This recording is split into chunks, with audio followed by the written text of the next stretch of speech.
Peace and good morning. You know, this your brother Big Hawk there, Yonkers native. I want to weigh in on something from the brother that I follow from Black Male Advice Television. And it was a situation where an old lady, an elderly black American lady, her daughter was taking advantage of her by living with her and buying all this expensive stuff, but not paying any bills. Now, we could agree to disagree on a lot of stuff, and hopefully, you know, this brother's not gonna come at me negatively, because I follow the brother. He's a good brother, a very intelligent brother. He says a person shouldn't have to help pay bills if they're living with their parents.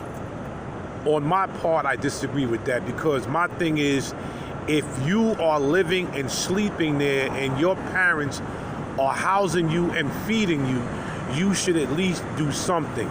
Now, the part that I do agree with them is that they should take their money knowing that they're gonna have to pay bills, and if your parents are taking care of you, you might as well get up and go find your own apartment or a furnished room and pay your own bills.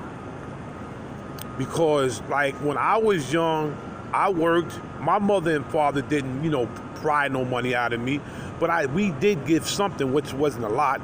Because like I said, if you're living at a person's house and a person's feeding you and housing you, you should be able to at least help your parents out on that, because they did give birth to you. Depending on your parents, no, you shouldn't do that. You shouldn't do that. What you should do is say, okay, you know what? Let me go try to either find me an apartment that I could afford or a furnished room that I could afford. So this is no disrespect to the brother, because I do follow him and I think he's a very intelligent brother.